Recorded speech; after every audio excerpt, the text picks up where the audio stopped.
Hey, Tuskegee, we are back.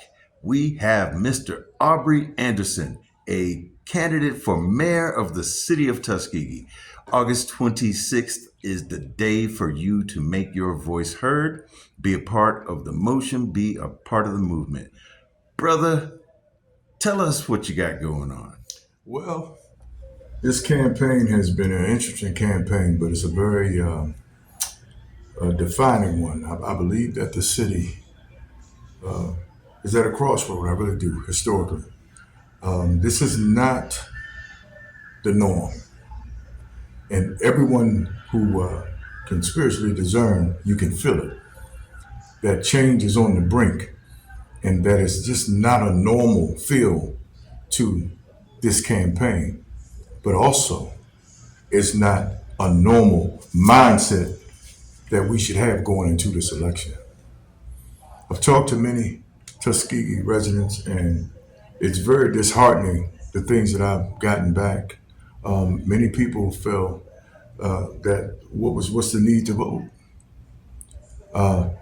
It's the same old recycling of politicians, be it by family connection or whatever the case may be. But people just feel like it's the same thing all over again. And I know that I've been hearing from many voters and many people that they want to know a little bit more about me, or we don't know. We don't want hey good is what they say. We don't want Chris. It's the same thing, but we don't know him. I put a lot of work in with my dad in this county through the Can Share Committee in Macon County. I also was involved, and what prompted me to get involved politically back in 1999 was the drowning of Miss Brassfield. I got involved in that. My dad helped me along and gave me some people that he was affiliated with when he was in law enforcement. His people at the Alabama State Marine Police came out and assisted me in doing assessments of the lake and giving us information on what we can do to stop something like that from happening. I might have misspoke one time when I spoke about them not being able to swim. I believe one person did attempt to try to save Miss Brassfield. So I'll correct that. But the reality is, and I know this to be true, is that the majority of those first responders could not swim, right? So I got involved. They gave me some information. I was able to secure jet skis, swimming training for all first responders, be it volunteer or police officers, sheriff, didn't matter. And we had a good response and a good turnout. And WSFA covered me throughout that whole process. So for people who want to try to make it seem like I'm not being truthful about that, well, I beg to differ. And if you want to check or do fact check me, go talk to Chief Curry. Thank you on that one. But that's how I got involved politically. That moved me forward to run.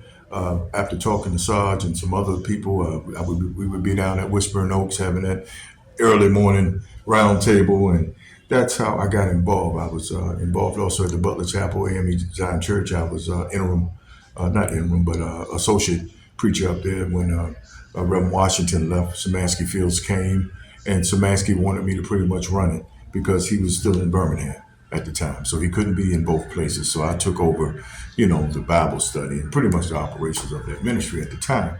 I went on to run for county commission, and I ended up leaving after that. Now, people like to ask this, but where you been? I'm glad you asked. Right?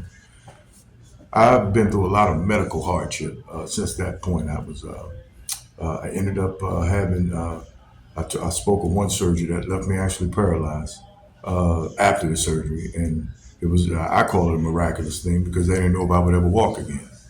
And after about 3 or 4 days of surgery, I went home. They sent me home in a wheelchair. I could only lift my legs up. And one day I just prayed so hard and just prayed and cried and cried and prayed. And one day I said, I'm going to walk today. That's what you go through when you're going through something like that. You just want to believe. You don't want to believe that you'll be like that forever. And I pushed myself up. And then all of a sudden I tried to take a step and it actually moved. And then the next one. And it was on and popping from there. And I was in Atlanta at the time. And Brother Theo was a brother that Dad had watching me in the nation. And he watched me through that process. And the day I walked, Brother Theo died of cancer that same day. It's like he stayed long enough to see me get back. I immediately got in the car and I drove to Alabama. to my uncle's house because I was excited, man. I was healed, right? And I went to his house, and not dad, Uncle Leroy, Uncle Larry. I got the basketball. I said, he said, man, you were just paralyzed. This is crazy. I said, man, give me that basketball. I went outside and I started shooting. And I'm not talking about playing around. I still had staples in my back. We're talking about not even a week from surgery, maybe 6 days. And I ended up playing 3-on-3 that day because I believed. I prayed and God answered my prayer. I say that to say this. People love to make it seem like people just left people hanging. That's not what happened. That wasn't the only traumatic thing I went through. A drunk driver several years after that hit me while I was at work in the airplane shuttle bus. I was working for the airlines, AirTran. And I ended up going to, I was going through on our way to the hotel, and a drunk driver hit the back of the airplane shuttle bus. And I ended up having all this blown out and had to have surgery again. Okay. And that surgery ended up leaving me in a position where I was having seizure after that surgery. And I spoke like I had Down syndrome for 1 year. Preaching, can you imagine? And I remember preaching this one Sunday, and I said, and I'm gonna sound like I did when I was preaching. If God only lets me be this good, then so be it, man. I talked like that for a year. Can you imagine? I said, I'm good with that. But he eventually, as you can see, brought me all the way back. Just giving you an idea of the things I've gone through. That wasn't the last one, man. 2015, I'm having a traumatic brain injury. Working for the airlines out on the airfield. Old guy was struggling with the tow bar and I hit my head. Cracked my skull. Ended up having vision loss and memory loss behind it. Okay? Now I'm going to leave that part alone. For those who want to make mockery of me and try to make it seem like I'm just somebody that left and came back and had a good idea, that's not the case. God had to deal with me greatly with this because I fought and I wrestled with it after my sister died back in September. And he started giving me this whole vision of Tuskegee being the resurgence of Black Wall Street. Honestly, I'm not even embarrassed to say this. I didn't even know that Tuskegee was the first Black Wall Street until I started going about getting this house. And me and the owner of this house had a conversation. I gave her my vision and what it is that I was giving. She said, well, you do know that Tuskegee was the first Black Wall Street. And then I started doing more research, and then it just even blew me away even more. But I'm here. I'm not here in my own strength. If it was up to me, if it was about money or anything else, I'm taking a pay cut. These guys are all excited about $80,000. Are you kidding me? I make that in 5 months. It's not about no money. It's about being obedient to the calling that God has put me on. That's all that is. Now let's get down to business about what's going on in Tuskegee with leadership. I believe there's been a leadership vacuum in this city for multiple decades. I believe that the baton should have been passed a long time ago, and it's not just Tuskegee, but I see this all over the United States where civil rights leaders just did not pass the baton. They stayed a little too long, man. And I understand their zeal, some of them good intentions. I'm not making them bad people.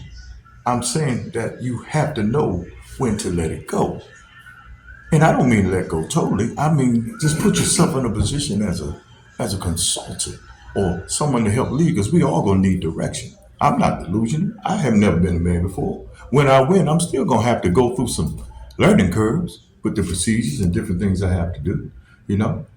But that's what that older generation, in my opinion, is for, you know?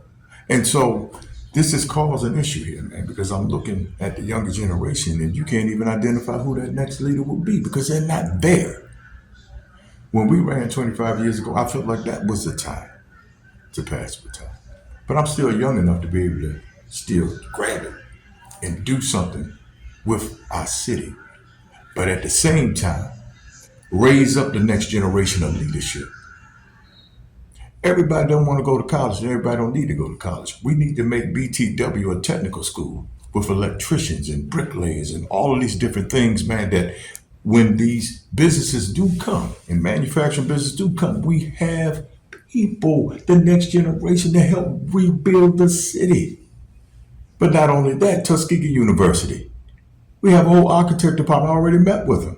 I got projects lined up already to start helping to clean out some of these old buildings and to help architecturally design how they're going to look. It's right next door. We don't have to go anywhere forward. These people are there. Why hasn't our leadership tapped into that? I said in the forum, I want a 3-tier Ways and Means Committee, county, city, and university together so that we can come together and start addressing things as a united force, a united front. Stop having my little thing over here, my little thing over here, my little thing over here, and we don't even come together like we're in competition with each other. It's ridiculous. And it's so simple, but so complicated because people refuse to make it about the people. It's all about the individuals, right? But that's not who I am, and that's not what I'll ever be. And I said it in one of my friends, I would never be a politician. I'm a man of God. I just believe he's using this as a vehicle to get things done. That's what I believe, all right? So all of my plans, go to elect Aubrey Anderson on Facebook. I put them all there. If you want to see a little bit about my platform, those who say you don't know me, you're not going to get to know me anyway, not doing no political cycle. But guess who you do know? The ones that have been in office for 13 years. Okay? And I think I counted the time, I think it was like, 4,550 days and 955 hours they've been in office. Let that resonate and look at what you have. You understand? People are talking about the streets. I know I've been talking about them a lot. That gas tax is supposed to take care of that. My question is, where has the gas tax money gone for 13 years? Where is it? Where is it? Why aren't these roads being fixed? Why aren't we addressing different things? It doesn't take that long to get companies to come and do business. My question is, what's making them run away? There's a whole lot of things making them run away.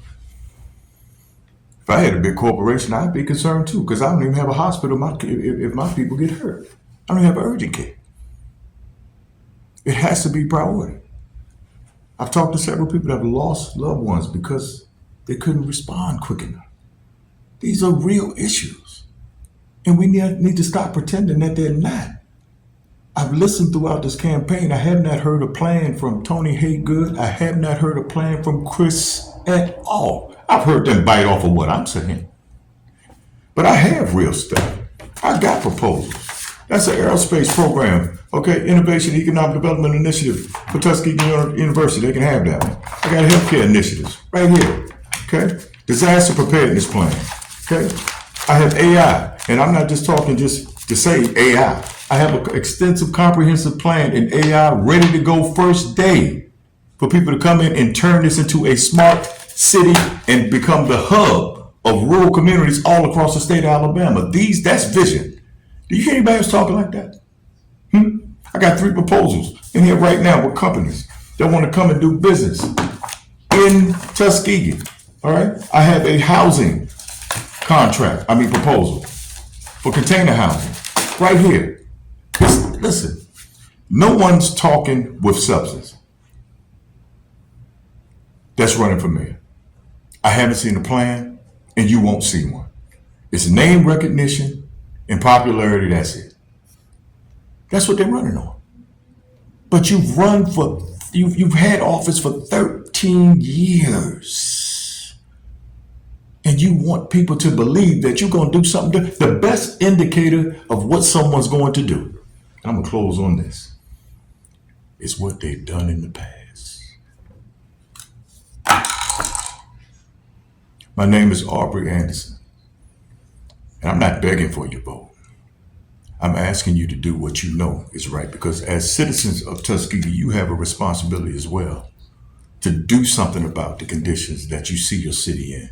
And when you see leadership that have lied to you, and I'm telling you, I got so much more because someone sat here at this same table the other day and it hit me in the stomach like a ton of bricks. The stuff that they have on this leadership, when it comes out, it's going to blow you away and you'll wish you had voted differently.